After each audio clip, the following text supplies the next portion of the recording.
What's up, jobbers, and welcome to the latest edition of the Jobber Knocker podcast. As always, it's Nestlemania alongside for the ride. That is a man that always finished his story, especially in his pants after Sunday night, JC. What's up, brother? I figured, we popped this on Sunday. I got my little, if for those who know, got my little champagne. Figured I didn't drink the whole bottle because, I'm not a savage, but he is an absolute savage. We did it. We did it, crybabies. We finished the story, and goddamn, I don't know about you guys, but seeing Cody Rhodes with that championship, it just seems right, man. So cheers. Cheers to Cody. The story's over, man. As I sip from a soda that I'm sure someone spit in. All right, so look, folks, we're just going to get right into it. This is a XL size edition of WrestleMania. We got to talk about it. So we're going to start where we need to start. We're going to go backwards because JC says there's no way he can wait 45 minutes to talk about it. No. So we're hitting right to the fucking button here. It is WrestleMania Sunday, the main event, Roman Reigns versus Cody Rhodes. It says it was exactly, let me get this right, 33 minutes and 25 seconds of watching poor JC probably lose his fucking mind from ups and downs. JC, do you want me to just give you the floor? Because this is your moment.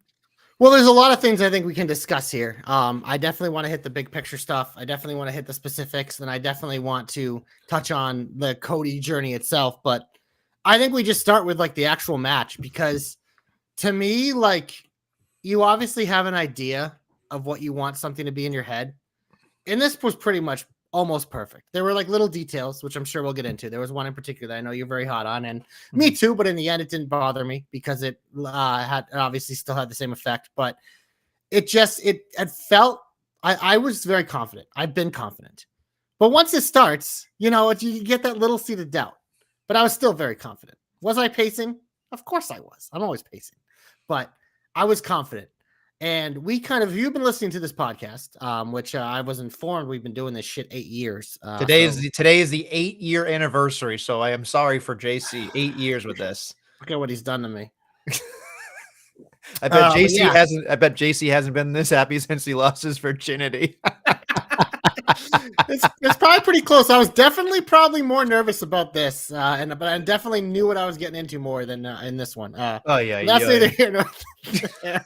Well, I don't even know what I was talking about. Oh, Cody Rhodes. Yeah. So you have this idea like in your mind of what it's going to be like. And I thought it pretty much, like I said, I think it delivered for the most part. Like, we got everything we needed out of this match. There were little callbacks, but I don't know about you, Nestlemania, but the final 5 minutes of that match, so pretty much when the run-in started, was probably my favorite 5 minutes of wrestling in the history of wrestling. Obviously, I knew when this moment happened, this was going to be my favorite moment ever. I've been a Cody guy since almost the second I saw him on screen. I kind of thought Ted DiBiase Jr. might have been the bigger deal at the time, but the more I actually saw of Cody, like, I was like, okay. And then I've just watched him grow, blah, blah, blah. I followed him his whole journey. He's the one guy I followed outside of WWE, yada, yada, yada. We can get into that after, but I knew this was going to be special to me, but I thought this delivered, man, because you see what this moment meant to everyone, whether people were Cody fans or not, because this story, although centrally focused on Cody, if you think about the details of what went on, especially in that match, this was a culmination of so many great stories coming full circle, with the Seth Rollins actually he said he was going to be a shield. He was his literal shield, and Roman Reigns choosing to finish his Shield story and get his revenge on Seth ultimately was his downfall that led to Cody finishing his story, which he did earn. But obviously we got the Cena, we got the Undertaker moment, which honestly, this was another like little sidebar because I know we both wanted Stone Cold. We can come out and say it. Obviously, this is one of the nitpicky things I think we agree on. But I saw someone raise a good point about this because I know like a lot of people I know were like freaking out. They thought the Undertaker thing was the coolest thing ever. Undertaker never got that final moment at WrestleMania in front of the crowd. The Boneyard match, as awesome as it was, that was during the pandemic. So this was him finishing his story of getting his final moment in front of his fans. So you see where I'm going with this? Like, as much as I'm a Cody guy and Cody was a central focus, all these little things coming together just made this the greatest 5 minutes in wrestling history and probably the greatest match in wrestling history overall, just with the new stack up everything, the greatest entertainment moment, all this shit. So I mean, I'll let you cut in here because I think there's a lot of little things we can hit on here and big picture stuff too. So I do want to say what Danny said here. I wrote on a tweet here that I thought Seth was the MVP of the weekend. I thought he did a great job on Saturday night. We can get into that at some point. But then he had a match with Drew, which was a fucking banger. And then at the end, he said, like, you fucking deserve it. Like, he went out on his Shield, no pun intended. You kind of hit what he did. And he, even though he may have injured himself legitimately, who the hell knows, right? But he still showed up, did his business, and fucking just, I think overall, when you look at the body of work of that weekend, I think Seth Rollins deserves his fucking flowers. We're not Seth Rollins guys, but that there's no denying how important and critical he was to that entire weekend.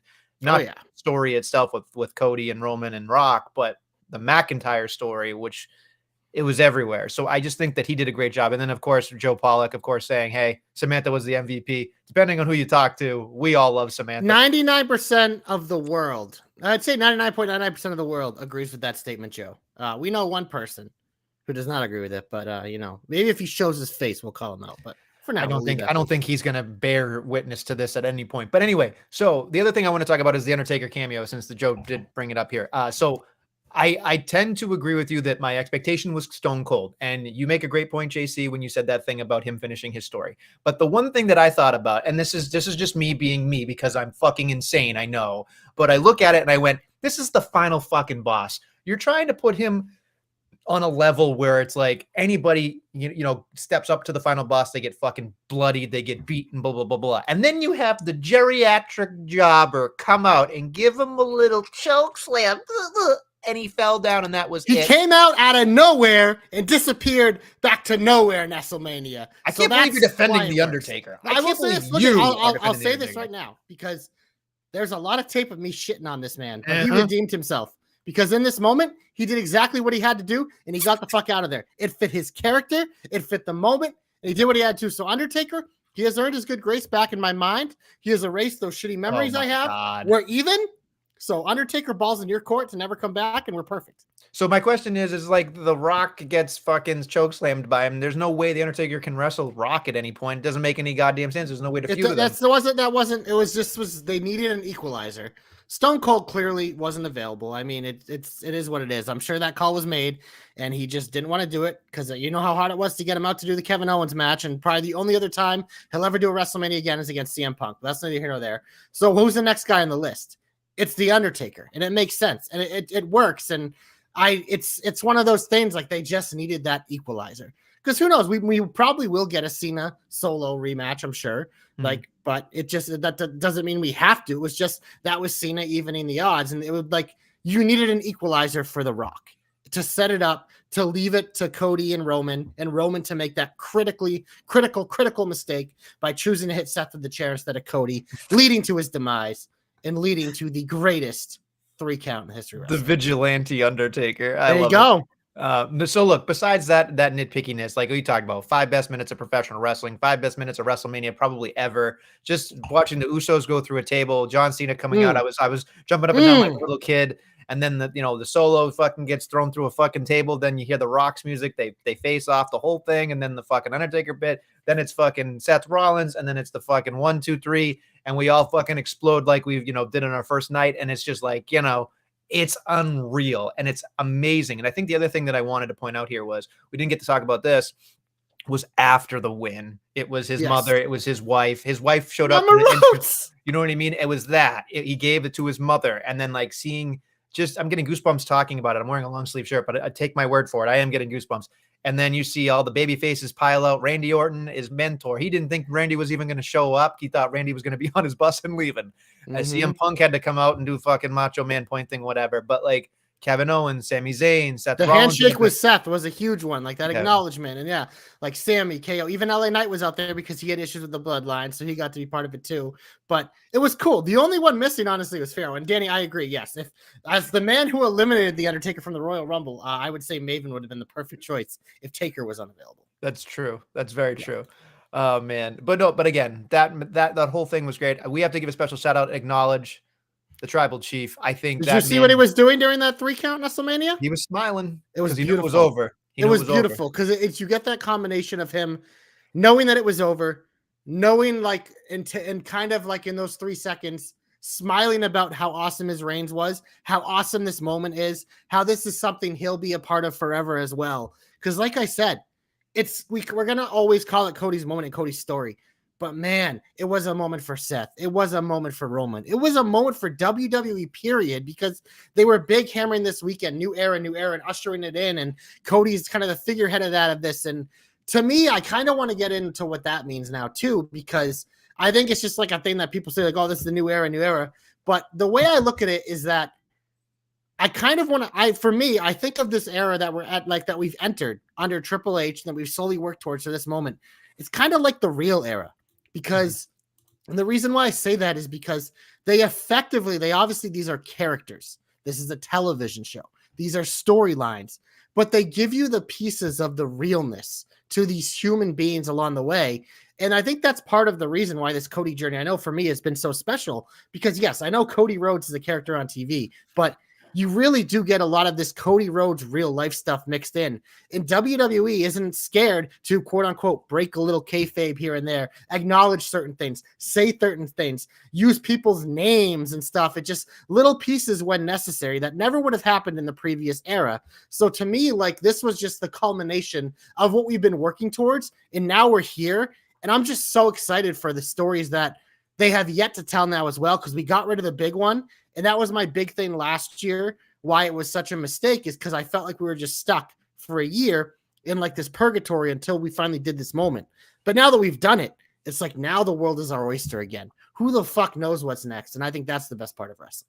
Are you going to be butthurt if Cody has a short title reign? I mean, I doubt that's even the case. I would highly doubt it. And no, I mean, if it's done right, no. Nothing would like be done right. I mean, I remember I tweeted that night because Rock left with Roman and he grabbed the Mama Rhodes belt. And to me, that was foreshadowing being like, these two aren't done.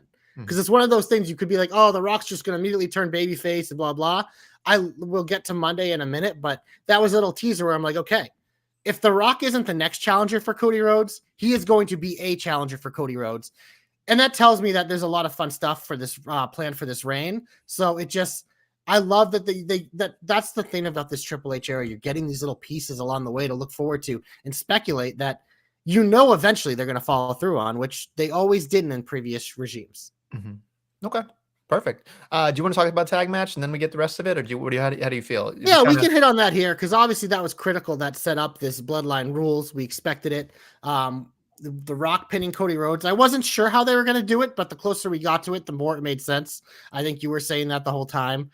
But I thought it did what it did. The Rock, man, we got to give him his flowers too, because he showed up not only for WrestleMania Saturday and Sunday. This man showed up along the way. He bought in, and his presser, like on after Saturday, where he pretty much opened up and admitted, and he like gave us the day by day, hour by hour, blow by blow of the pivot. Being like, yeah, I came back. It was going to be me and Roman main event WrestleMania. And when I got out there and it got real for me, when I heard the crowd and we had the discussion, like, look this is what the fans want. This is what they're going to get. And to The Rock's credit, we know this guy's an egomaniac. He still is. I'm going to call him that, but he bought in. He gave it his all. Does he have some slippers on the way? Yeah, he's lost a little bit of a step, but man, that dude got in shape. And I thought he delivered big time in that main event on Saturday. Well, he was not the weak link of that matchup for sure. And I think that was, I don't think there really was one, to be honest with you. I mean, we joked about him kicking Seth in the stomach and then tumbling into the turnbuckle, but other than that, like legitimately that was it. But I mean, I think they really did a great job. The only thing for me nitpicky wise was like, I would have preferred no people's elbow at all, because I feel like that's a babyface thing, but that's just me. I hate that move as a finisher, but it makes sense. No, I know. It's just one of those things. Cody and Punk have something in common now. Right. I just think it's kind of weird that like it's a babyface thing. It's like asking Scotty 2 Hotty if he's a heel to do the worm. It doesn't make any sense. You know what I mean? Like, you don't do that. You can stop in the middle of it and go, fuck you. That's what he should have done. But he didn't do it. And it's fine. It's just because he does this thing back and forth where it's like, I'm the people's champion. And it's like, okay, great, whatever. But I've had enough of that. And I just kind of want the final boss. Don't give me all these monikers. Just stick with the final boss moniker and let's move on from it. But again, amazing stuff. You want to finish the rest of WrestleMania 2? Or sorry, night 2 rather?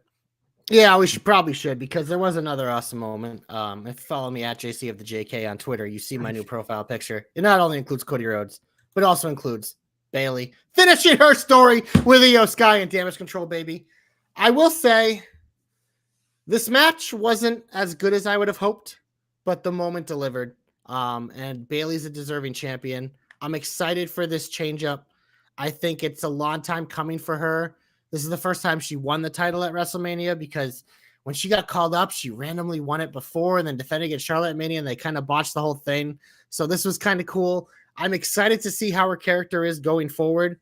I mean, we obviously have the draft in like a month, so it's going to be a shakeout, but there are some fucking contenders on that roster for her to deal with. So it'll be interesting to see where they go first for her. But I mean, we got 2 awesome moments in a row, so I was very pleased. Yep. I totally agree. To answer Danny's question very quickly, because I agree with him, with Rock having shares of TKO, it got $9 million because of what he did over the weekend. Will that help him financially and make him show up more? I would think so, Danny.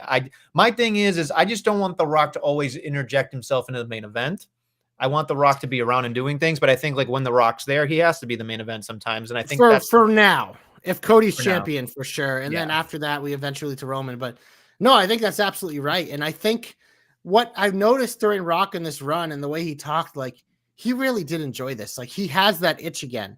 And I think he realized, and I think Seth said it perfectly, like in his interviews leading up to WrestleMania, where he's like, look at, man, you can look at it of like The Rock think he's coming in to give us the rub. He's like, no, we're giving him the rub, man, because this company, as hot as it's ever been, and Roman's even said it too, for his cousin to want to be a part of it, that's how you know how good WWE is right now, because he wants to be a part of it. He's been a part of it, and he loved being part of it, and he's already got plans to come back. I mean, look, The Rock doesn't need it. We know that, but he wants it, and that's cool. I tend to agree with you. I don't have any much to add to Bayley, except, she looks great. She did a good job, and she definitely deserves it. Moving on, we're going to go to Logan Paul retaining the United States Championship, 17 minutes, 40 seconds, KO, and Randy Orton by pinfall. It was exactly how we drew it up. It was exactly what we thought was going to happen. It was a spectacle in its own right. Of course, the fucking drink bottle had to happen with the streamer. Show speed. Yeah. So you don't even know who he is, I bet. Nope, because I don't watch streamers. I don't have enough time to do anything. I barely have enough time to do this podcast, so it is what it is. It's okay. No, you're telling me. But no, yeah, I'm not hip with the kids when they're streaming, so it is exactly what it is. When you talk like that, you're definitely not. So I'm not hip. I'm like Dr. Evil. That's me. I'm just not frozen for 40 years. I just love this new trend of Randy Orton just RKOing internet noobs. Just coming in and just them all eating RKOs. Cause I don't know if you saw KSI afterwards. He's like, yo man, that was awesome, but it was fucking hurt so bad. He fucking dropped me right on his goddamn bicep, bro. I was just dying the way he was saying it. Cause you could tell he's like, and it was a fun weekend with that stuff. Cause again, WWE is mainstream right now, and it's cool. And Logan Paul obviously is a big part of that because he can bring in these types of things. But it's just like the product is on fire right now, man. It is on fire. And again, it was the right call to have the United States Championship still around the waist of Logan Paul, and I would see him all the way to SummerSlam, especially in Cleveland. I don't see that's going to be a marquee match for him no matter what he does. Could be Cody, but we'll see. I think. Well, I was going to say the only way maybe he does drop it is if he challenges Cody for the title at SummerSlam. So. Yeah, I could totally see that happening. Danny's saying going from legend killer to YouTube killer. Pretty good. That is pretty good.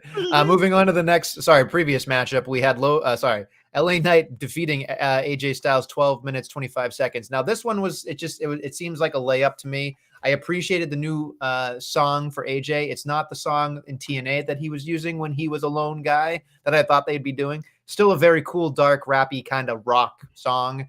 So that was pretty cool. I'll be honest with you. I think I lost interest in this match just a little bit. But again, Slim Jim's has a sponsorship, so the Slim Jim sponsor has to fucking win. So that's really what it is. But I'm glad both of them got their moment. I'm glad they worked very hard. I mean, there's nothing wrong with an AJ Styles match ever. But, you know, it's just I'm curious to see what happens with the draft because I feel like these two men specifically are going to be very integral in where they land. And I think if I'm LA Knight, I am trying to get to that World Heavyweight Championship. That's where I'm thinking. So. Who knows? I think it might stay on Raw, I would think. But we'll see. Who knows? It's going to be weird because even with the draft, I feel like they're still going to want Cody on both shows. So it'll be interesting to see what they do. Who knows? Moving on, the Pride taking on Final Testament in a Philly street fight. 8 minutes, 35 seconds. I can't believe it was 8 minutes and 35 seconds, but it was what it was. It was super hot fire. Nestle, your boy. Bubba Ray came out, special guest referee. This was exactly what I said. Say what you said when you saw him, though. What did I say? Was it you or Joe? Or somebody? No, not Joe. Joe, it was that night one. But something. Didn't you say something about him looking like a Foot Locker employee? I think that was that might have been Billy. Okay. But yeah, no, I mean, look at he's a fucking retired wrestler. What do you think these guys are gonna look like? It was awesome, Nestlemania, and I need you to on paper because I know our boy Guthrie, who was there in the building, wants to hear you admit it. You liked this match. I did. There you go. I did. I'm proud of you, baby. It was exactly what I told you it was going to be. Fun. I didn't expect the Dudley Boys shit, which I live for, but this was a lot of fun. I will say this much. I can't believe I'm saying this, but I think Bubba Ray Dudley made that match watchable. I'm just saying. Helped. He was a terrible referee, but man, he was perfect for the entertainment value. He really was. And I think that was what it needed because we know the Pride's good, but it's something about Final Testament. I just felt like for me, I needed to see something else. And you're a hater. I'm not a hater. I'm just telling you the truth. You hate Karrion Kross. You hate AOP. I like Paul Ellering and Scarlett. Of course you like Scarlett. Well, I have a pulse. That's why. Pulse optional. I'd probably be dead and still think it's great. But anyway, I'm just saying that was a great gaga. 8 minutes off my plate. It's done. If it went any longer, I would have probably hated it. But it is what it is. And I did like the what's up stuff, the table spots, Montez Ford going, ape shit nuts. I love that stuff.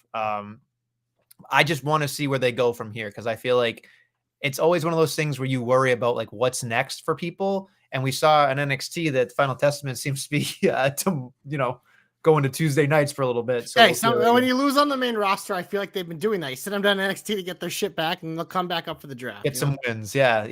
I appreciate that too.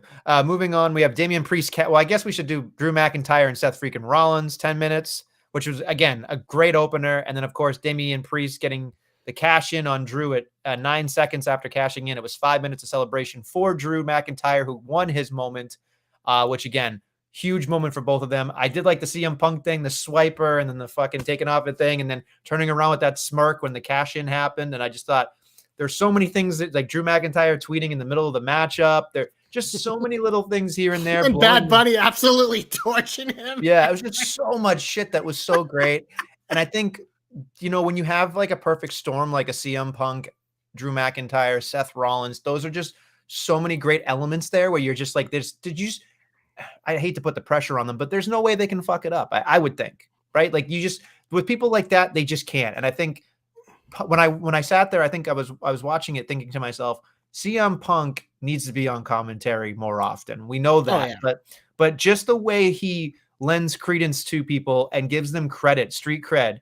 And that's what they miss sometimes is like getting the street cred of people being like, Drew McIntyre is an asshole, but he's still a badass. I don't like Seth Rollins, but he's effective in the ring. Like there's a certain UFC fighterish feel with CM Punk because of his background, but he definitely gives those descriptors and those little things that help because again, so many times commentary is we're trying to kind of say the moves, but not say the moves. We're doing ads here. We're talking about something that's going to happen an hour later. There's a graphic. Something else is being said. There's so many moving parts, but with CM Punk or somebody like him, you get that moment of like, hey, there's a match going on. And I like that.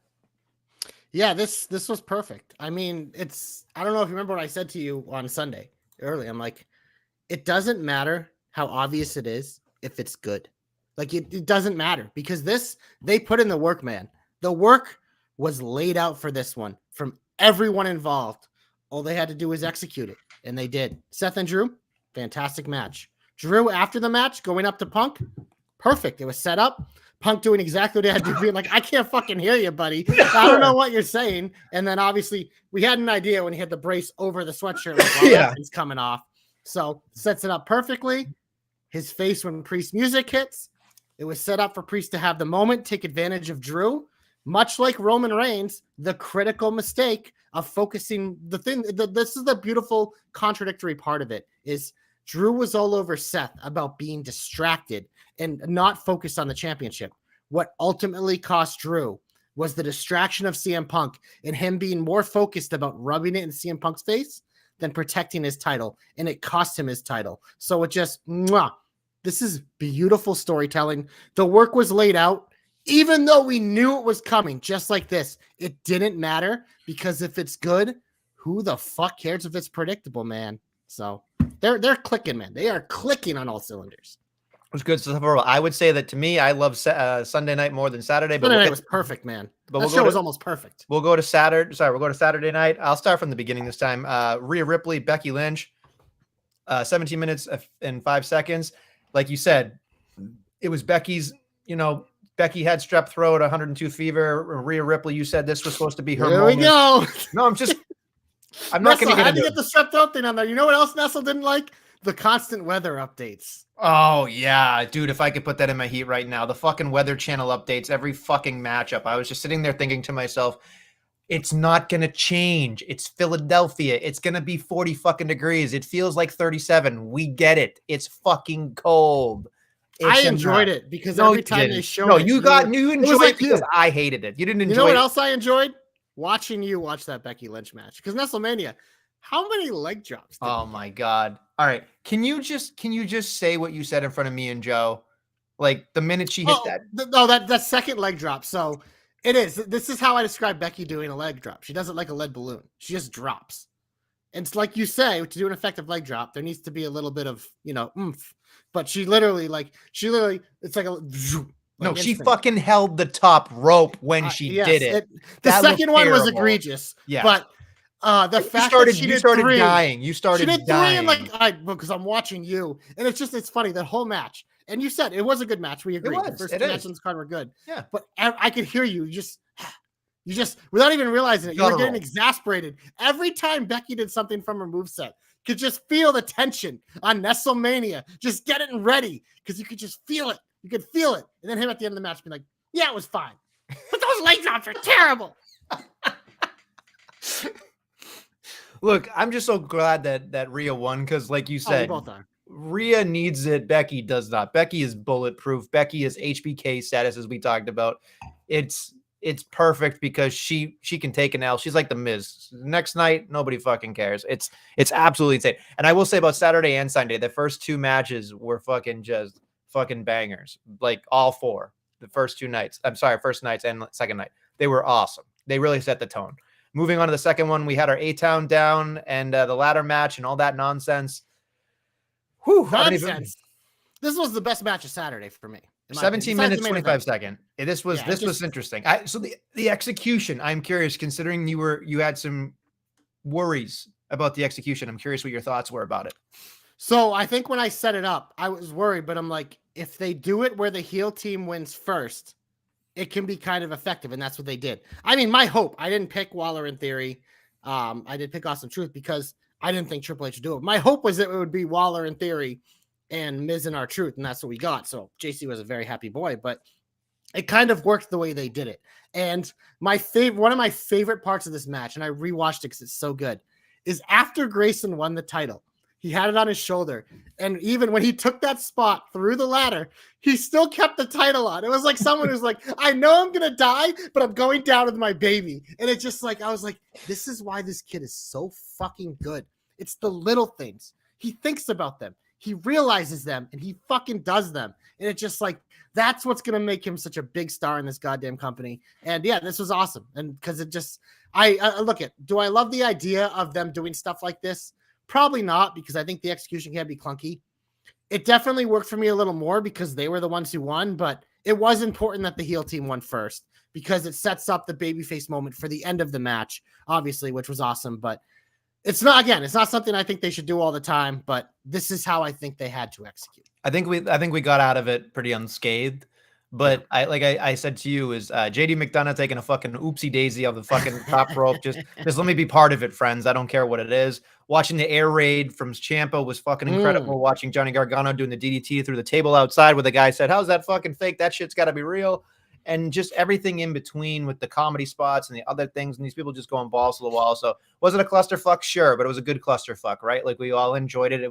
It gave us what we wanted at the end of it. And I just want to give kudos, and I'm glad almost everybody's okay, I assume, at this point, because it seems like we didn't get any injury updates or so to speak. No. But again, it needed to happen, and we're off to the races here. So it is what it is. Moving on to the next one, we had Rey Mysterio and Andrade taking on Santos Escobar and Dirty Dom Mysterio, 11 minutes and 5 seconds. This one, to me, was kind of one of those, like, it didn't do anything for me. I mean, the Kelsey, clan came out, and it was just like, okay, great. I was hoping, for the Carlito turn. I think that's what I was hoping for. But as you said, it's probably going to be waited on a Friday somewhere, later. But it was fine. But I just thought that this wasn't for me. Yeah, because you're a lucha shamer. That's why. There it is. This match was fun. I thought it was fun. I thought it was what it needed to be. I enjoyed it. My question is Andrade didn't need to be in it then, really.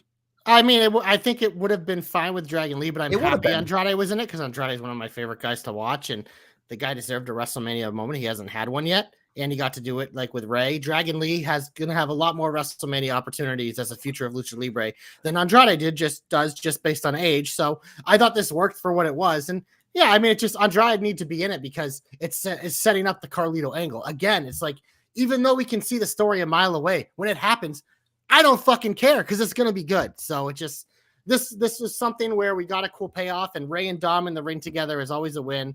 They obviously, they did the offensive lineman Philly thing. It was a cool spot because I didn't expect it. So it's all these little things that they thought out that they added to these matches to give them that little extra to be like, yeah, I'm going to remember that now. Moving on to the next thing, and quite possibly could be the worst WrestleMania match of all time, at least this weekend. It was the worst match of the weekend, but of all time, that is well, I will say this much. Ray and myself will probably get together and figure out where this ranks in terms of the worst WrestleMania matches of all time. But if the Nestle curse isn't real, it is now, because JC said it to me. I was sitting there with Joe and him, and I said, I'm so excited for this matchup. This is going to be the best match of the night, and beyond disappointing. You were saying it for like a month on this podcast leading in.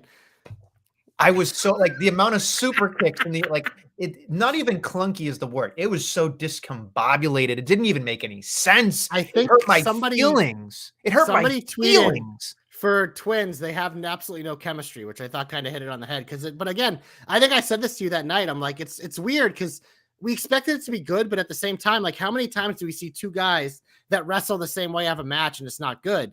Because you want those contradicting styles. So that was definitely part of it, I think. And it's also like, these are guys who historically are tag team guys. A singles match at WrestleMania is a lot different than a random singles match on Monday Night Raw or Friday Night SmackDown. So the moment I really liked in this match was Jimmy pulling like the typical heel thing, being like, oh no, I'm your brother, you can't do this, blah blah on the turn. Like, that's why for me it wasn't a complete loss, because that's something I'm looking for in a match like this. But yeah, the rest of it, the execution, it definitely was the weakest match of the weekend. But worst thing of all time, no. But I will say, we have several new categories in the Knocker Awards for the end of the year this year.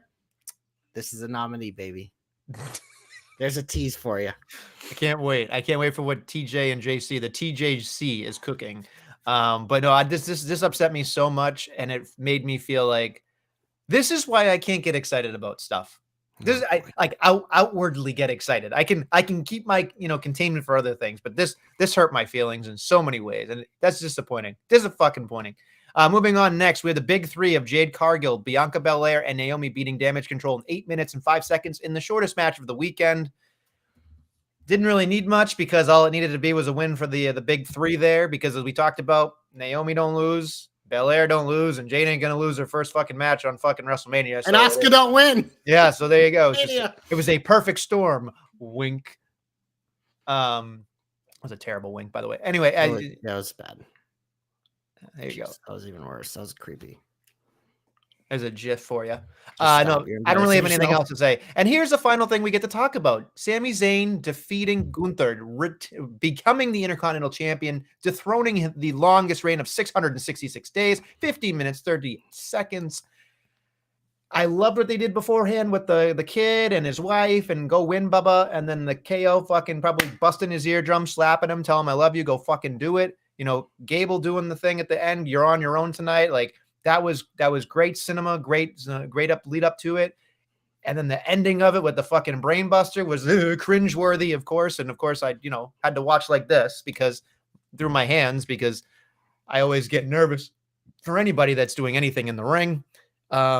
You're a cool spot shamer. I'm not a cool spot shamer. I just care about people's well-being. Sorry. You're just like blood. There's another word I could call you, but I shouldn't say it on a podcast because it's a disrespectful word. Okay. You cat. Oh. El gato Nestle. Okay, I am what I eat, so that's okay. That's all right. Cat. Yes, I do. Yeah. Oh, okay. Well, getting back to this match, I don't want to get us in trouble with PETA and other shit. I thought this match ruled. This match was awesome. At the end, I just wanted this to be Chad. So for me, like I put out my flame ratings on Twitter, and I only gave it the 4. Not the quote unquote perfect score, even though I get more than perfect score sometimes. Just because I wanted the moment, because like this match was everything it was supposed to be. The lead up, like you said, it was awesome. It was cool. The match was perfect. But to me, it should have been Gable. That's all. So to me, it was like I appreciated the wrestling that I saw, and I love Sammy, and I think it's awesome for Sammy. But I think it was better suited for Chad. That's it. Just how I feel. Sorry. No, it's okay. We're done with that. And overall, I think this was it the best WrestleMania of all time? I have no idea. It was the best end to a WrestleMania all time. The best moment of WrestleMania of all time. Yeah. That might have been the greatest match at WrestleMania of all time, just because everything that it included. Because to me, it's the same thing when I say best wrestler in the world, best match ever. It's everything. It's not just about in the ring. I think some people confuse that. Be like, oh, that means in the ring. It's like, no, because wrestling isn't about in the ring. That's a piece of the puzzle, a very important piece of the puzzle. But everything else is part of that puzzle too. And to me, like, I think especially when we look back, it's going to be like, man, that's going to be something, the rewatchability on that is going to be so fucking cool. Because you're going to be like, oh, I remember how I felt when the lights went out. I remember how I felt when they counted 3. I remember how I felt when he handed it to Mama Rose and he was crying. Like, just all the like little pieces. And I remember the moment when Roman hit Seth, and just it was a lot of cool shit, man. So for me, it was the greatest ending to a WrestleMania of all time. And I think it perfectly encapsulated WrestleMania 40, the 40-year celebration, and everything they were trying to go for. I think it perfectly hit all the notes. Mm-hmm. Well, this is a perfect time to stop where we are, folks, because as we are talking, the incident is on AEW Dynamite right now. They are milking it for all it's worth with the Young Bucks.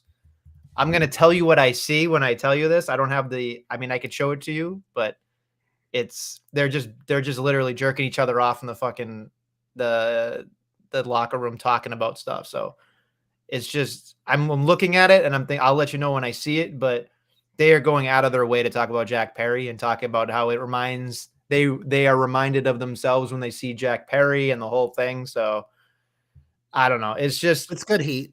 It's good heat. It's just my thought about this entire thing, JC, regardless of what we see here, is they're willing to show the footage of this, but they're not willing to show the footage of the Elite versus CM Punk in the locker room. It's literally, we can call it what it is, because we're not on the internet. You're not going to have 1,000 fucking basement dwelling virgins who fucking want to rub Tony Khan's dick on their face come at us because they don't listen to this podcast, because this podcast isn't for them. That's fine, because they like have other interests. So we can say it.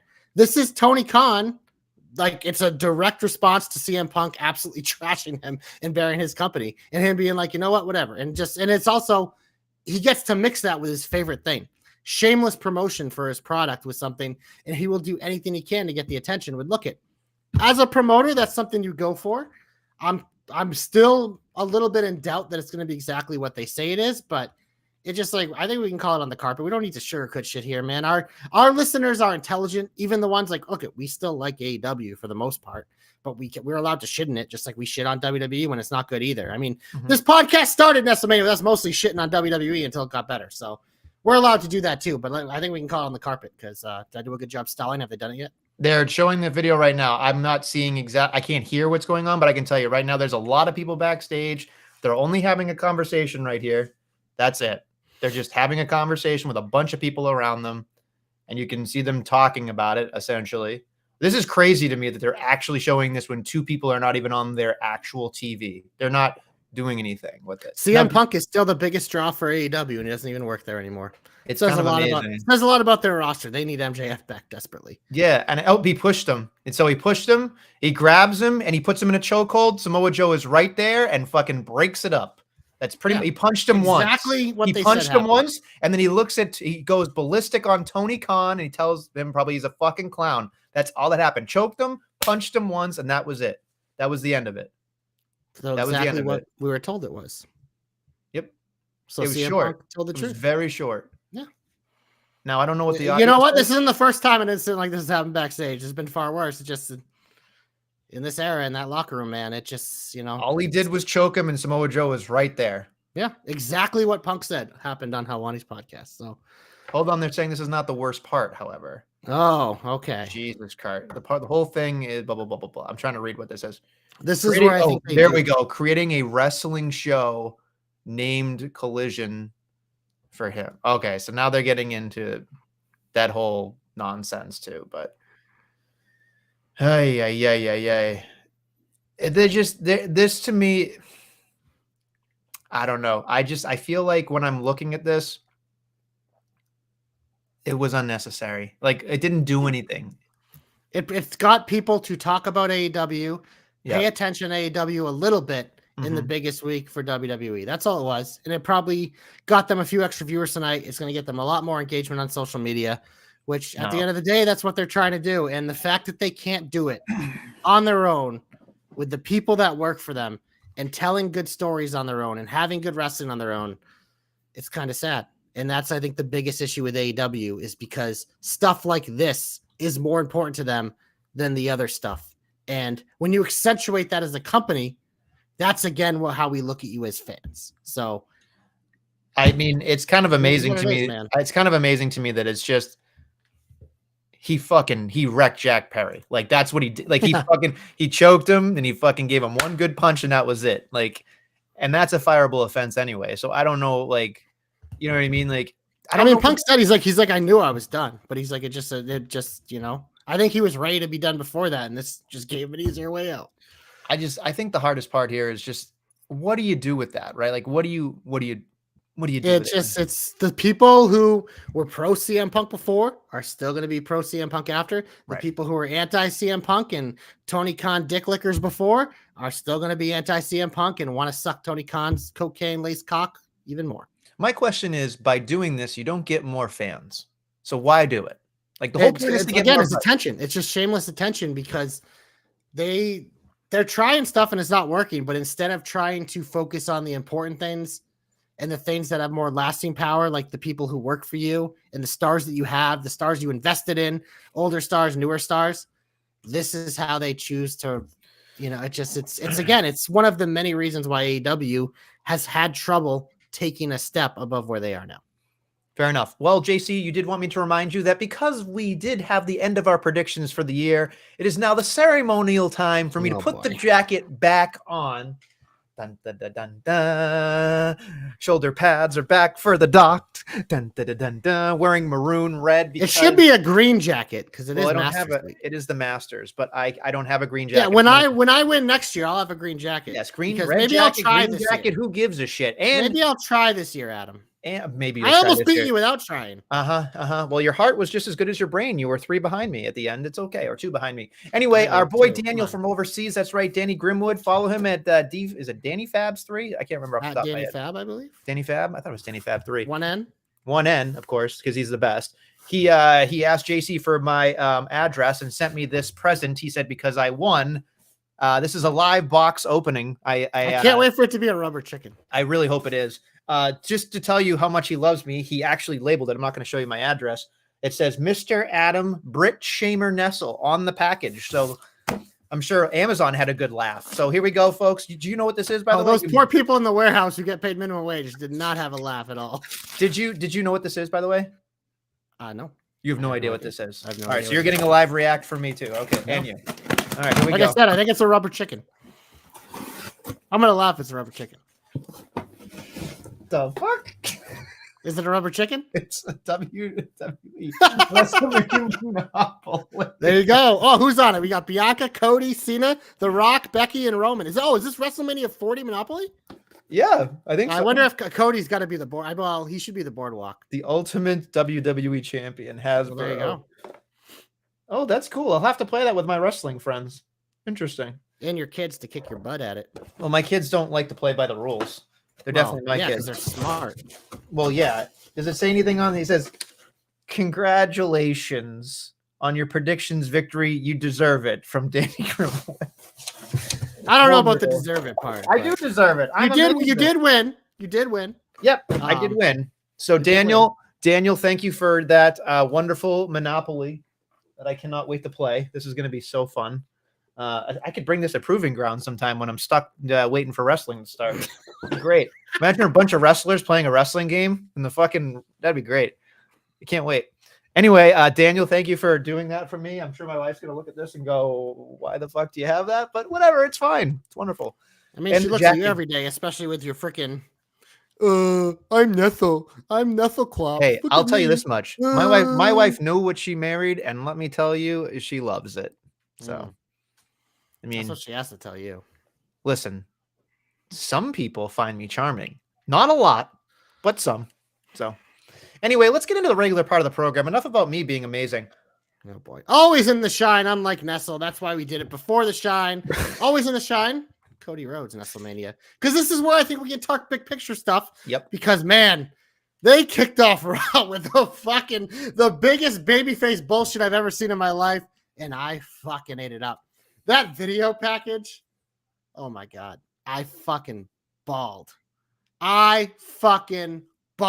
Because it was like, it got to see all the Codys. Got to see just the, And it's just like, look at, man. That's why to me this was so special, because this story was a culmination of his fucking entire life. Mm-hmm. And we got to experience this like most recent part of it. Like him being there and him leaving, him coming back and all that. But this is his whole fucking life. And not even his full fucking life. It's his dad's and his family's whole fucking life. So it was cool to celebrate that.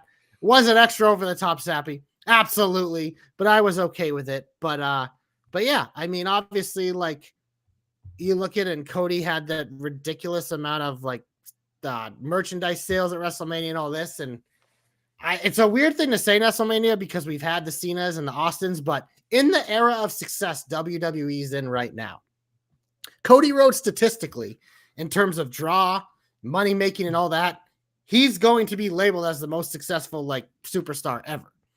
Now, granted, is he there? I don't know. Could he get there? Possibly. But in terms of a moment in the run of as a babyface, as in fucking white hot, super hot fire, it might be, when we look back, be like that run to the title and however long he holds it could be the greatest babyface run of all time. That's a bold statement, I think. But then again, you're on his jock all the time. So well, no, I'm just saying. I just gave you all the stats. Statistically, it's going to say that. Well, now, who knows? We're in the moment. You can never tell in the moment. It's easy to reflect on things later. But with the boom in wrestling right now, he is the face of all this, and they're as successful as they ever been.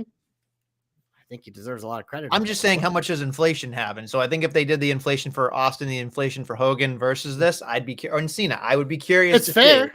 I think that's a fair assessment. I think so too, but there's just like, we've seen like the Daniel Bryan story and stuff like this, but I don't think any story has ever hit on the level of this, given the wrestling enriched history, which was such a big part of the story.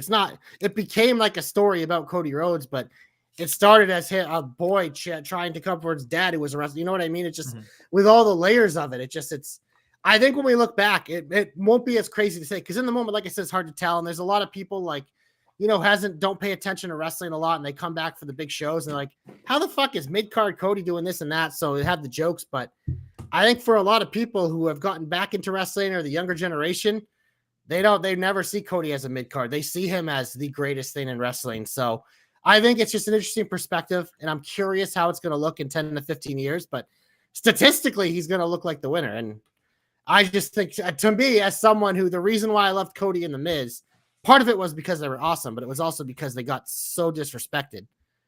And to see where he is now, for me, I'm just flabbergasted. I never thought one of my guys would be the guy. So it's cool.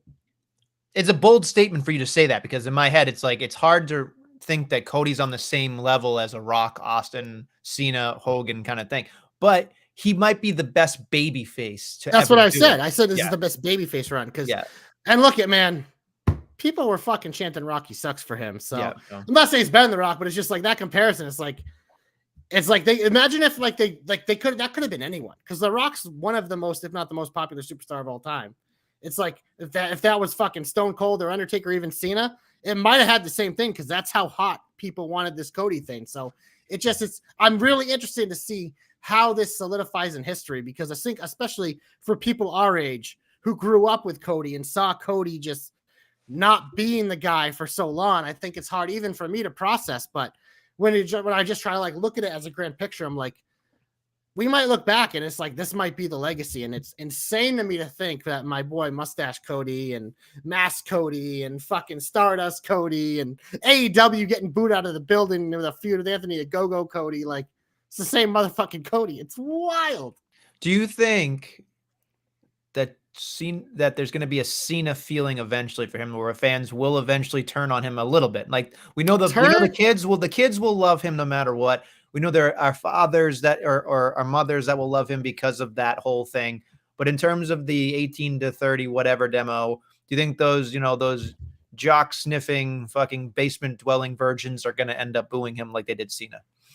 It's definitely probably going to happen sometimes, because Cody's going to be one of those guys they're not going to want to turn for all the reasons you just mentioned. And those are the people who start to get the booed, because it's even at the end, like, people, like, obviously we appreciated Roman and whatever because he's good, but people have been sick of Roman for years, because anything that's forced down your throat or that feels forced down your throat, even though it technically isn't, it's like they're the biggest star for a reason, but it feels that way. And Cena was the biggest guy. He deserved to be on those spots, but it felt that way because people wanted the next big thing. And that was my big thing about, again, why I wanted the story to be finished, because to get to the next big thing, you have to finish the current big thing. And so they stalled it a year and whatever. The moment was awesome. But yeah, no, it's one of those things. Like, if he remains a babyface for a long time, there's going to be that mixed reaction. I think he has a lot more staying power than people think. Cause some people will be like, oh yeah, no, Mother's going to be getting booed. I'm like, I'm not so sure, man. He has some pretty good cachet built up with, especially with a lot of the fans, and the way he interacts with fans is different. And the way he goes to all these shows is different. Like, he's a different kind of guy, but look, everything has an expiration date. Everything gets old. If Cody's fucking just keeps getting championships for the next 3 years over and over and over again, then yeah, there's going to be people who would boo, but you do that with almost anyone. That's just the nature of wrestling. It's also the beauty of wrestling, because now that Cody's finished his story, we can talk Sami Zayn's story. We can talk Gunther getting his first world title, and so on down the line. So that's the beautiful thing of wrestling, is when you finish one, you immediately start thinking about the next. I'm only curious about this because I know my feeling about this, and I think the answer is I like the way it turned out, right? As much as we were bitching about it last year. But as a Cody, probably number one fan, I'm curious how you feel about this. Hindsight being 2020, JC. Having him win last year versus this year, would you have felt better of it being last year, or are you satisfied with it being this year? So I'll start with this, and you're not going to like this answer because I'm sitting on the fence. But I think there's no wrong answer to this question. It just depends the philosophy you abide by. Because the last year, that moment, it still would have been awesome. Could you argue that them waiting a year made this moment in the last 5 minutes of that match better? I think the answer is yes. But I also would argue, were we held hostage, that show SmackDown especially, and a lot of the talent on it, held hostage and kind of delayed for a year, and we had a lot of stuff that we could have moved on to, like, better things if we would have done it last year? I think that answer is also yes. So it just is kind of the perspective you have. Like, as a Cody fan, I'm still glad I got that moment. And I will agree that them waiting a year made that moment probably a little bit better. But if they did that moment last year, I still would have been over the moon. And I probably still would have called it my favorite WrestleMania moment of all time and blah, blah, blah. And then we would have had a year and moved on, and SmackDown wouldn't have been the dud of a show it was for the entire year, because we would have had a champion. We would have had like more interesting television and not regurgitated storylines. So it's again, I don't think there's a raw answer to that question, because I think there's massive pros and cons on both sides. It just depends which side you subscribe more to. And for me, like, I can see it either way. I'm very satisfied as a Cody fan, but I think as a fan of some of the other people on the roster, you might be a little more dissatisfied. But now we're focused on the present, like we got through that year, and now we're moving forward. And now there's more of an opportunity for the LA Knights to break through and this and that, with two fresh champions, that the world is their oyster again in terms of booking. And that's, I think, the biggest con is you had a year where they were really handicapped in how they could book that show, that title, those storylines. So it's, again, I told you weren't going to like the answer. I'm sitting firmly on the fence, but I just think there's just two major arguments, and I think they're both correct. You fence. You are. Well, because so there's a reason. Our boy Ray asked that, like, I think it was the day after in the chat, and I purposely didn't answer it because I wanted to save it for this show. But I immediately, like, that answer popped in my head as he said that, because I kind of reflected on it, because I wanted to take time to think about it, because I think it's an awesome question. It's an interesting question. It's an awesome debate. But it just, like, I found myself, I'm like, I don't think there's a right answer. And I know people hate that, but like that's why legacy arguments and stuff like that are so cool, because there aren't answers. It's an endless debate. I tend to disagree with you. I will go on. I will not be on the fence. I'll tell you exactly. I think the way they drew it up, as much as it pained us for a year, I think it got us everything we needed, because if Cody had just won and done and got it, I think that it would have made people hate him quicker. And I think I don't think you would have felt it. Do you not remember the fervor last year too, man? Like, that's the thing. I'm just saying. I think that's a prisoner of the moment. Here's the thing, right? Because let's say this, right? Cody wins, right? Then we get into the same argument we did 10 years ago with CM Punk, where CM Punk's a champion and Cody doesn't get to main event fucking WrestleMania as a champion, because The Rock and Roman would then end up being there. So I think what we got out of it, to me, even like the whole thing, even though it didn't make sense, they kind of like tripped over and had a great accident in terms of what happened from January on. So I'm happy that they, about faced on it. And I think that having somebody get to the mountaintop and lose and then try and have to work all the way back there. He's a two-time Royal Rumble winner. That's hard for me to say. And then you do all the other stuff there of being, kicked out and then brought back in and the whole thing. I just think, again, it adds to who he is as a person, because he was never the fucking choice, right? He was. That's what I mean. That's the counterpoint. Is you can say, oh, they waited a year to do it. No, they didn't. They weren't going to do it. They were going to do it at SummerSlam or some shit. Yeah. They weren't never going to do it again. They were going to do Rock versus Roman. So that's, again, it's like that. I guess I'm on the other argument that they should have done it last year, because they weren't even going to do it this year. We as fans, us crybabies, forced them to do it this year. So it's one of those things, like, you can say, like, oh yeah, they're geniuses. They made you wait a year.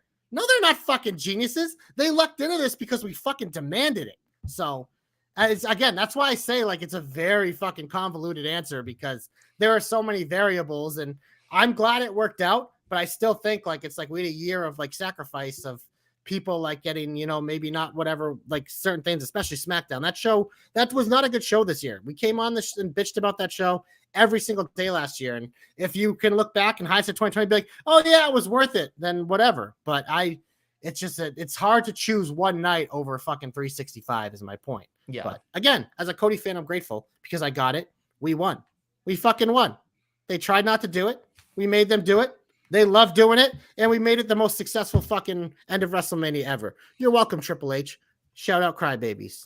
All right. Anything else is positive? We've already talked for almost an hour. Oh, well, we haven't talked about Roman and Rock and Cody yet. Segment, because the Rock got cheered when he came out, as he should. We had appreciation. This promo was very long. The Rock had some troubles, a little bit of troubles. Cody bailed him out. I remember there was one point The Rock was so lost, and he couldn't. The crowd was just all over him. He didn't know how to react. So Cody just literally started holding up the title of the crowd, and it stopped them from chanting "Shut the fuck up," which was crippling Rock. And then suddenly it allowed The Rock to do his pose. He calmed down, and we got what it was. But I thought this overall was an effective segment, because it means The Rock's coming back. It means The Rock's coming back for Cody, and I think that's a win-win for us. It took too long. Way too long. It always does. It's the fucking Rock. He can't handle it. He doesn't have that it anymore to be able to react to a crowd. You see it on his face. When they start chanting, he just laughs because you see his wheels are spinning, but he just doesn't know what to do. He's lost. He's old, but he's still the Rock. So I just think it's interesting that like the thing about holding the championship, and we discussed this in the thread a lot about I think it was like 10 or 11 years ago when The Rock unveiled the new championship and Cody Rhodes came out and got rock bottomed and the whole thing. Yeah. Like there's a callback sort of to that, I guess. They didn't execute it well at all. They didn't execute it well. No. It was very awkward when it watched on television. And again, not everybody's going to. Crowd chanted, this is awkward. Yeah, this is awkward, right? Like it doesn't make any sense. And then they did the handshake, don't break my heart ever again. You can kind of sit there and ask questions and think about it. But that's when wrestling's at its best, when you ask questions. Hat on? You got any answers for us? Somebody said it was a rubber chicken. I died when I saw that. A mini rubber chicken. A mini rubber chicken. I thought that was hysterical. The other thing that I thought of was like it could be a Hall of Fame ring. It could, something like that. But my thought is like I don't know what it could be. It's gotta be something Dusty related, you would think, right? Like something Dusty gave The Rock, or I don't know. So it feels like something like that. Oh, you know what it could be? This is my real thing. Oh, here we go. This just popped into my head. Legit. Watson sparked something for you. Yep. It's the watch. He got everybody in that main event on Saturday a Rolex watch, and he gave it back to him. And I think that's it, because Seth will still have the watch. Roman still has the watch. Cody will have the watch, and he'll say, "Fuck you. I don't want this fucking memory of this shit." And I think that's how you play the real life, like you said, up a little bit more, because it's disrespectful and you broke my heart. So I think that's it's small enough to happen. So I could see that being a thing. That's all. And that'd be my first thought. That'd be my real first thought right there. I like it. Besides the rubber chicken, which was hilarious. So I'm all for rubber chickens. It is what it is. Anything else you want to get the rest of the show going? Like, yeah, I can quick shine some of this stuff, because I think I look at like the Raw. I actually really enjoyed the Raw after Mania. I thought it was a good show. Some quick shines: Dragunov and Roxanne, the NXT champions, looking great. Dragunov, big win over Nakamura. Roxanne, big win against Indy Hartwell, the woman that never beat her for the title. It was a nice little callback there. But those matches, those were both awesome to see, and I enjoyed it because again, it's like cross promotion. They're starting to treat NXT a little different, and I think it's smart to highlight your champions, two individuals that are probably going to be drafted in a month too. I really enjoyed it. I just feel like the women don't get a lot of play on Raw sometimes. So it's really sad. Well, speaking of Nestlemania, yes, I'm putting this in the shine because there are a lot of people. The reason why this is in the shine is because the fucking virgin reporters on the internet reported Jade and Chelsea has been cut because of The Rock and Cody's promo. Well, guess what, nerds? They didn't get cut. They just got moved to later in the show. Because guess what? That's why you don't read spoilers. That's why you don't look at call sheets. And that's why you don't fucking pay to these fucking virgins. Because they don't know fucking shit. And also people being like, this match should have been longer. Did you not watch the product? Did you not watch the backstage segment Chelsea Green got? The entrance she got? What her character is? This was perfect. This was a layup because it did exactly what it needs to do for Chelsea. And it gave Jade that first singles win. We got this pose, the lick. Thank you. Have a good night. It was perfect. Emphasis on the lick. Oh, I mean, who doesn't like a good lick? Yeah. I mean, everybody should get licked, right? Whatever. It is what it is. There's a song about that. Let's get licked. All right. Anyway, anything else that you only talk about, or you want to get heaty? Why, you don't think R-Truth finishing his story is shine? It is, but I mean, he got to tag with his childhood hero John Cena in Nestle's favorite type of match, a 6-man tag, player. The minute he said the man you can't see, I was like, oh, great. This is going to be wonderful. And then like, he just came out and did 3 moves, which is all he needed to do. That's all he needed to do. The crowd was with him the whole time. And it was just like, what a great little segment there. I was going to give him my comeback as a joke, but like, it's so much fun to see him. Like, John Cena is such a great little addition to any situation. So anytime I see him now, I have turned to 180 in terms of just over the years. I mean, I was strictly booing him like hardcore when I went to shows. But to see him now and see the person he's become, I'm just like, you know what? Like, that dude endured a lot of shit. Like, he deserves some of it, but not all of it. And now he's getting his flowers as being the greatest of all time. And I think that's pretty cool. And he ain't done yet, as he said on McAfee's show. He has a number. We're a few years away, so we got possibilities, baby. Yep. Now we're good? Yeah, sure. I got no heat from this week. I don't think I have much. The only thing I would say is get him off my TV, get him off my TV. Very weird is like this Sami Zayn Gable tag team thing, which I'm not a huge fan about. Like I was hoping Gable would turn on him, but right, that was kind of my thought is like maybe, but it's like next week in my hometown. It's like, oh, that's smart, right? Because then it's like people are going to cheer Sami. If it happened anywhere else, they would cheer Gable. It's very smart, super smart, which means Sami Zayn's going to win, which pisses me off even more, which maybe means that then after Gable loses clean, maybe then he'll turn on Sami after the match or later on down somehow on it. But again, I feel like they need to get away from each other somehow, because if they're still with each other, then Gable needs to win that. Yeah, I know. And then really quickly, let me make sure I don't miss anything here. How do you feel about Jey Uso winning the Fatal 4-Way? Because for me, I felt like Ricochet or Mac would have been cooler. I like the CM Punk thing at the end, kind of, but he's not wrestling, so it feels like we're kind of fucking dicking around a little bit. Yeah, I was curious what they were going to do here, because I'm like, man, they could do a one-off with Ricochet or Bronson Reed, which I think could be cool, but I was like, it feels like it'll be a Drew rematch. I wasn't Jey Uso obviously makes sense because he's coming off the big win. He's hot and he doesn't need to win. But it's weird because I'm assuming this match is going to be in France. So I thought maybe they'd go a different direction there, but whatever. I mean, Jay's going to be over everywhere.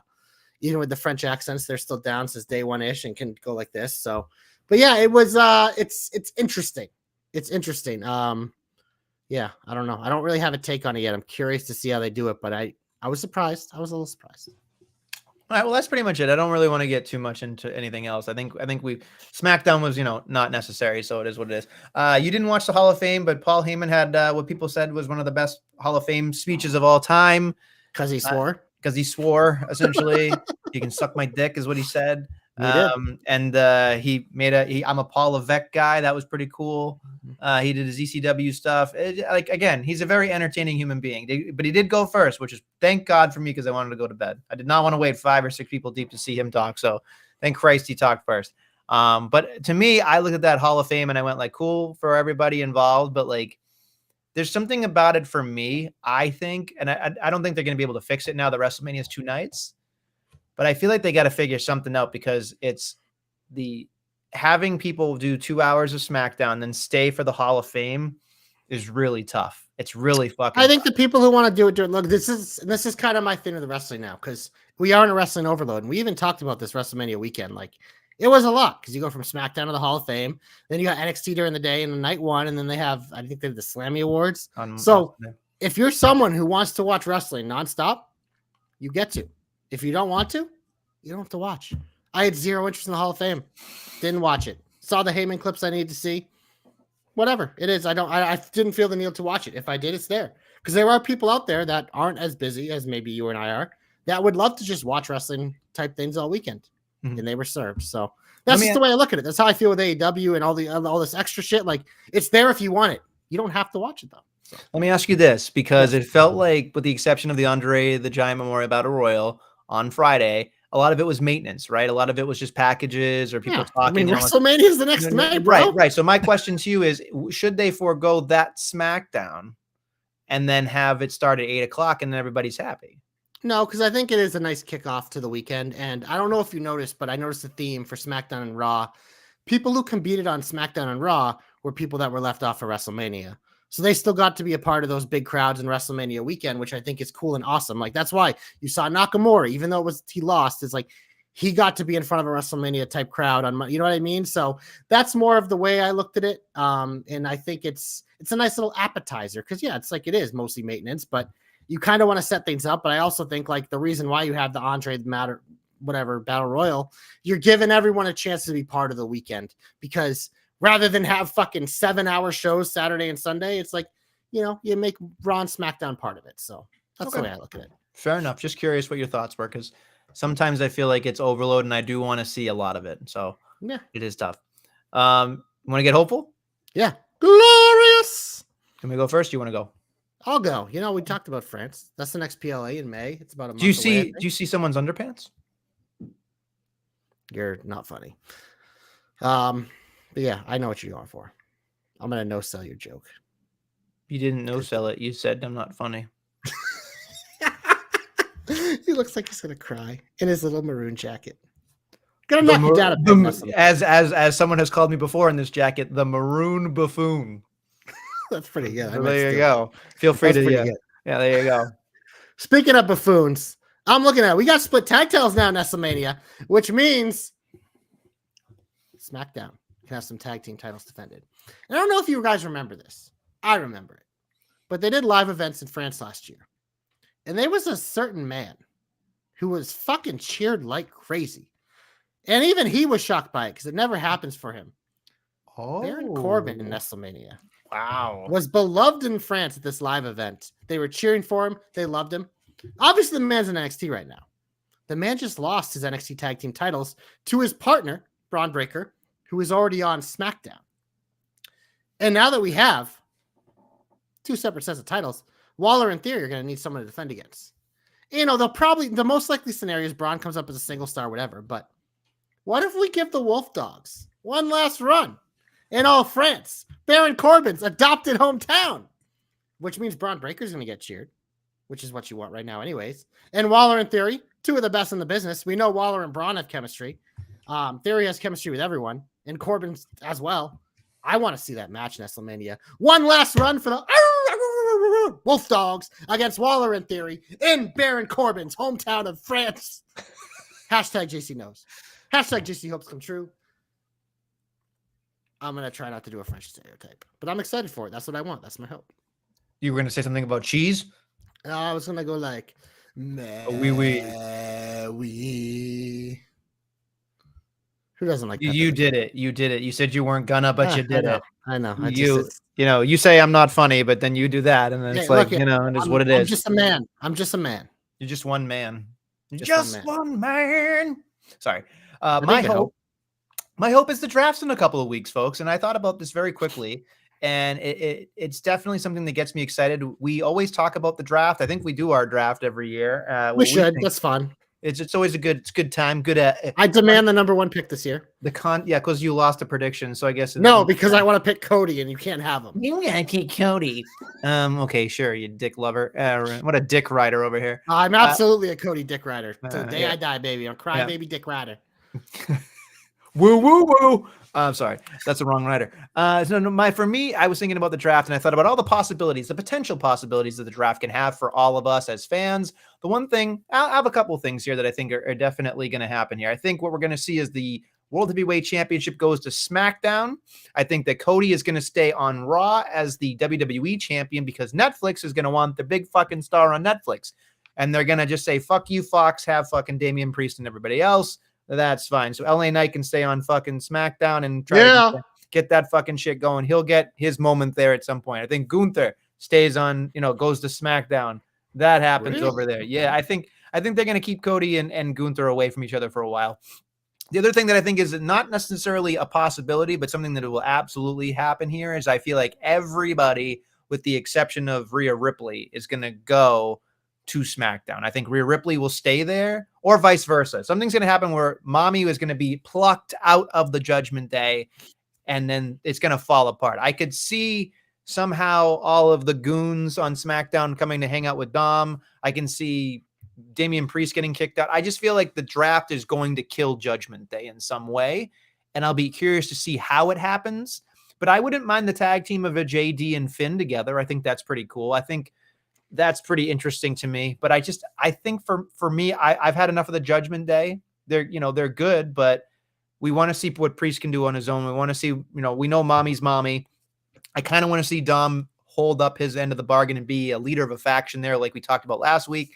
And JD and Finn are kind of malleable in that they can go anywhere and do anything. So I'm not necessarily worried about that, but I'm done with that. And I think Pride needs to go over to Monday Night Raw because they need character development and you don't have enough time on SmackDown. I think Final Testament needs to go to Raw too, because again, character development. I think they need more time. So I think that's very interesting for me. And I'm very curious to see where this happens, but I'm very hopeful that it's imperative that we get the people who need to be where they need to be on the shows they need to be. So there's my hope right there. I hope that the draft makes some substantial differences here going forward. What's up? No, just like that. I hope the people get where they need to be. Yeah. Okay. Yeah. I just love that you gave specific examples, and then you just ended it with the broadest thing possible. Well, I could get more broad if you want. Yeah, we got plenty of broads here in the Jobber Knocker Nestlemania. Speaking of, don't call it a comeback.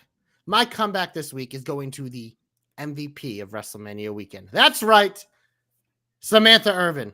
She's all of us, man. Know why? Because not only is she a fan, but she's the best damn ring announcer WWE has ever had. She adds to people's characters, whether it's Chelsea Green. She adds to moments like Cody Rhodes moments. Her voice shaking, her actual emotion, her real emotion. Fucking Virgin can call it overacting if they want to, but it's not. If you see it, it's fucking real, man. It's like she's one of us. She's a crybaby. We're all fucking crybabies. So you're going to fucking cry when an awesome moment happens and she has to do her job. You're going to get a little bit of that shaky voice. But I think she's awesome. We've thought she was awesome here for a long time. She's a local girl as well. Her story's pretty cool. There's some documentaries out there about her as well, because she's the oldest of several kids and had to take care of them and all that. And I think she was on America's Got Talent, I believe. So she's had quite the journey. But yeah, she's an absolute stud. I only know one person on the planet who is not a fan of her, and I'm still flabbergasted by it. Shout out Ben. We were flabbergasted. Absolutely flabbergasted, because it's legitimate. I just don't understand it, because this woman is awesome and she brings so much to everything she does, and I appreciate her. So Samantha Irvin, you're getting my comeback, not because you came back from anything, just because you deserve to be highlighted as the MVP of WrestleMania weekend. I mean, when Bruce Buffer says this woman is incredible, you kind of need to take credence with what he says, because again, we love her. She's a friend of the Knocker. She follows the Knocker. Get on that shit, because if she does, it's pretty cool. But no, I mean, like, she's amazing. Like you said, the emotion, the ability to adapt, the ability to make moments bigger than they are, that's incredible. And when somebody, like, I was thinking about this the other day when we were having that conversation about when Ben couldn't understand why she was important. And I thought about it, and I'm like, I can't think of the last ring announcer that I felt like that. Like Howard Finkel to me was like, and yes, he was special. He was when he did the and new thing, right? But that was a very specific thing that Howard did. But he, I grew up watching Howard Finkel. I think Samantha Irvin, if she continues to do this job and does it continuously at a high level, can be like Howard Finkel. She will have a Hall of Fame career. And I'm not just kissing her ass. I think that's the thing. Like, for this generation, if she continues to do it, she's going to be so fucking good at it that there's no denying this woman belongs here, and belongs because she does it because she cares and she loves it. And that's the biggest thing to me. It's like passion. Mm-hmm. So if someone is passionate about something, it makes you like them. It's why we love wrestling, because these superstars are passionate about what they do. She's passionate about what she does. She has a small role to play in the show, but we notice her because she adds something and she cares and she puts in the work, and you can tell it's thought out. So yeah, who's your comeback? My comeback is going to the Andre the Giant Memorial Battle Royal winner. Hashtag JC knows. Bronson Reed. I was so excited to see him win, that meaty man of him. I loved it. The whole Battle Royal was great. Because everybody had little spots here. Thank Christ everybody's okay, because that scared me for a little bit, I'll be honest. Especially with Tozawa getting fucking dumped over the top rope, but it is what it is. But I just love the idea of Bronson Reed and being big, and then Andre the Giant and that whole thing. Sometimes it feels like the Battle Royal is a throwaway, but Bronson Reed's been doing a lot of things. I felt like he kind of didn't get his moment when they went to Australia, so I feel like this is a make up a little bit for it, but he also deserves it. He's been doing a lot of cool stuff, especially with the tsunami and all that good stuff. So I'm very excited. Very, very excited. Tsunami! I wanted to yell it the whole time. Cody won. Thanks, Ash. Okay. Cody did win. I'm very happy. All right. Big old finish, Nestlemania. Big old finish. SmackDown. I don't know if they. All right, we'll get to see Bayley and Cody. I don't know if they announced anything else, but on Raw next week we have that IC title match between Sami Zayn and Chad Gable. We also have Andrade versus Dom. I'm looking at that, Nestlemania. I'm saying right there, we got two super hot fire matches. Yeah, it'll be fun. It'll definitely be fun. But we'll come back on this program and see which one's better. Ooh, look at that little tease. Also, I think we can quickly hit on before we get out of here. Stand and deliver. We had some cool stuff that happened here. My favorite match of the night was hashtag JC's Meat Match of the Week. The triple threat for the North American Championship between the Unit, Dijak, and Josh Briggs. Nestlemania. They did something in this match that I have never seen before in my life. They did a tower of meat. And it was the greatest tower I've ever seen. The greatest stacking of meat I've ever seen. And Obafemi is fucking strong. The dude's a fucking unit. Like every time every time it's JC, he's a fucking unit. And like the presence is there, the aura, it's just there. And you look at him and you're like, he's had like 10 matches. This guy is going to be fucking incredible when he finally gets all of the pieces. It's like he was already fucking baked in the oven and ready to go, and he comes out of that fucking thing looking like a fucking superstar. And then you're like, Jesus Christ, the man doesn't even have seasoning or any type of fucking like experience, nothing. The dude is like fucking greener than grass, and you can't miss him. You cannot miss him. And Josh Briggs did a great job. Dijak has been doing a great job. The whole thing's been fucking wonderful. So I was just so excited for everybody. It was awesome. The Wolf Dogs retained the opener, but they did lose their titles in the rematch on Tuesday night because clearly they said goodbye to Braun after. Corbin did a nice little speech, which was cool. Thea won for her team. We expected that, have her little moment there. Roxanne is the new champion. I thought this was my second favorite match of the night, an absolute banger that I expected between Roxanne and Lyra. And her character change has been quite awesome, so I think she deserved it. Do you feel like she's just going to drop the title and then move over to Raw and SmackDown? Because it feels like that's what's going to happen. It feels like it, but I think there might be some overlap because I think, well, no, Natty fought her last night and Lola got involved there. But yeah, no, it does feel like it's going to be a pretty quick reign because this was just kind of like her stamp. And it feels like, if you believe things, that Shawn Michaels really wanted to make her champ, but they really want to call her up. So he's probably like, fuck you. But they kind of did it with Indy last year. She won the title and then she never defended. She was injured, but they drafted her immediately. So I feel like, yeah, it's either she's going to be drafted and lose it or lose it before. Okay, fair enough. Dragunov retains, but as we know, that is setting up for the match against Trick Williams, I believe, which is at their TV special, their 2-week special, where I think we both expect Trick Williams will become the new NXT champion and Dragunov will be drafted to the main roster. But the Trick Mello, they call it the greatest main event in NXT history. I thought it was very good, but it definitely wasn't the greatest match ever in NXT history. But I thought it was good. It did what it needed to do. Both these guys are studs. Both these guys have big futures. Mello will likely be drafted. Who knows? They might draft Trick, but I would like to see him kind of have a run here in NXT to solidify himself, let him learn. I think an important thing for these top level stars is they need to learn how to be champion now, because I think it makes them more ready for when they are called up. So I would like to see Trick get a little more run in NXT, but we know WWE loves the hotshot guys, so we'll see. But I'm hoping they do what they did with Braun and Roxanne. Keep them that extra year, even if people feel they don't need it. I don't think Trick Williams will be picked up this time because I feel like I think the issue with Trick is that he is all sizzle, no steak right now. He's like super over and he's got a great entrance, great look, great feel, great talker, everything. But then when it comes to the bell ringing, I feel like he still has a lot of work to be done there. So I feel like having that next year of seasoning and experience and all that stuff, like we talk about, is crucial for his longevity to be a top star. He's going to be a star, but he needs to be a top star and he needs that extra little oomph for that last year. That's all I'm thinking about it. So I agree. We agree, man. Okay. But yeah, that was NXT. It was a good show. Next week, we should be back. We can probably do Tuesday. Okay. Yeah. I'll take your word on it. Note for those of you that are still listening. Yeah, because the Celtics, they won't play till the weekend, so I should have flexibility. So we should be back on our Tuesday nights to react to the SmackDown after WrestleMania, the second Raw after WrestleMania, as we prepare for, I don't know what the France show is called. Is Dynasty this month for Backlash? Backlash. Is Dynasty this month for AEW? It's 21st, I believe. Yeah, so maybe we'll get a little deeper in AEW next week than we have in recent weeks. But your boy, well, I'm not going to say right now, but your boy Will Ospreay had a shoot interview about Triple H's comments, so we'll see how that goes too. No, dude, that was the funniest thing of the weekend. Is everyone just taking pot shots at my boy Ospreay? I'm an Ospreay guy, but I'm kind of like, you know what? They're not wrong. Yeah, you like a lighter schedule and a lot more money. That's fine. Because here's the thing, like, I think Will Ospreay is one of the best wrestlers in the world, but Ricky Starks is making the right decision, is going to be a bigger star than him a lot faster. Just saying. If we believe those rumors are true, which I think it's pretty clear they are.